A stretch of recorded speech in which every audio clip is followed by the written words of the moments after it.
Selamat pagi. Apa kabar? Semoga kalian sehat selalu ya. Hari ini kita akan bersama-sama merenungkan bacaan dari Injil yang akan Ibu bacakan, dan anak-anak silahkan menyimak atau mendengarkan dengan seksama ya. Temanya yaitu semakin kamu maju dalam cinta akan sesama, semakin maju pula kamu dalam mencintai Allah. Anak-anak, hari ini Tuhan mengajak kepada kita untuk selalu berjuang agar kita didampingi oleh Roh Kudus, tetap kuat dalam iman kita kepada Tuhan dalam menghadapi segala godaan dunia. Maka anak-anak, mari kita mendengarkan bacaan dari Injil Lukas. Sekali peristiwa, tatkala duduk makan di rumah seorang Farisi, Yesus berkata, "Celakalah kalian, sebab kalian membangun makam bagi para nabi, padahal nenek moyangmu lah yang telah membunuh mereka. Dengan demikian kalian mengakui bahwa kalian membenarkan perbuatan nenek moyangmu, sebab mereka telah membunuh nabi-nabi itu, dan kalian membangun makamnya. Sebab itu hikmat Allah berkata, Aku akan mengutus kepada mereka nabi-nabi dan rasul-rasul. Tetapi separuh dari antara para nabi dan para rasul itu akan mereka bunuh dan mereka aniaya. Maka dari angkatan ini akan dituntut darah semua nabi yang telah tertumpah sejak dunia dijadikan, mulai dari darah Habel sampai kepada darah Zakaria yang telah dibunuh di antara mezbah dan rumah Allah. Bahkan aku berkata kepadamu, semuanya itu akan dituntut dari angkatan ini.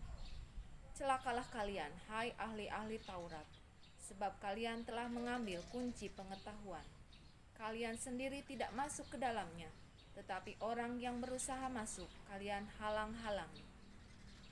Dan setelah Yesus berangkat dari tempat itu, para ahli Taurat dan orang Farisi terus-menerus mengintai dan membanjirinya dengan rupa-rupa soal.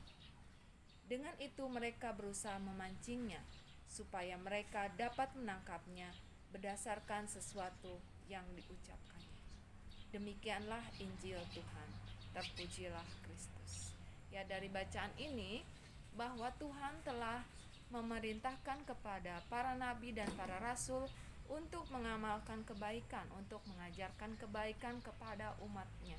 Tetapi di sini orang-orang yang ingin supaya mereka dipercaya, ingin menguasai dunia ini, membunuh orang-orang yang mengajarkan kebaikan yang berasal dari Allah.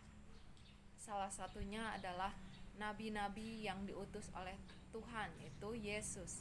Yesus diutus oleh Tuhan untuk memberitakan kerajaan Allah dan mewartakan kabar gembira serta sukacita kepada umatnya.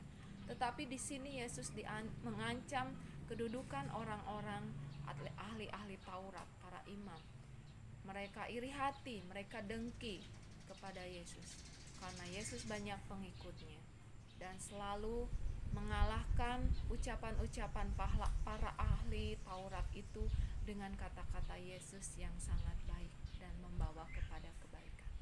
Karena sikap iri hati para ahli Taurat dan para imam, akhirnya mereka bersatu untuk membunuh Yesus, untuk menyingkirkan penghalang bagi mereka dalam mewartakan kabar-kabar baik dan keuntungan bagi mereka, para imam dan para ahli Taurat.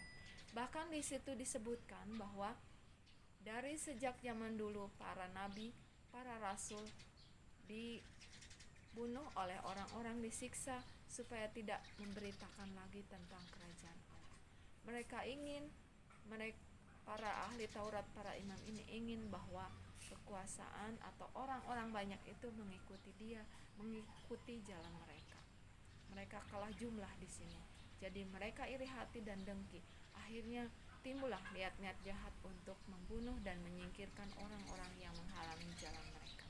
Nah, anak-anak, dari Injil itu, Lukas itu, kita diajak untuk selalu mendengarkan firman Tuhan. yaitu untuk selalu bersuka cita, mengabarkan kebaikan kepada setiap orang yang kita temui. Anak-anak, mari kita bawa hati kita, bawa perbuatan kita ke jalan menuju Tuhan. Apapun agama kalian, silahkan kalian lakukan kebaikan, ya. Mulai dari keluarga kita, kemudian kepada orang-orang di sekitar kita, misalnya tetangga kita atau saudara-saudara kita, ya. Anak-anak, mari kita berdoa untuk memantapkan iman kita, untuk kita diutus supaya membawa kebaikan kepada orang-orang di sekitar kita.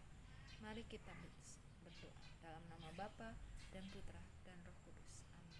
Allah Bapa di surga, kami mohon bimbingan Roh Kudus-Mu bagi kami semua umat-Mu, agar kami dapat mengamalkan kebaikan, mewartakan kerajaan Allah dan kabar sukacita ke dalam dunia ini.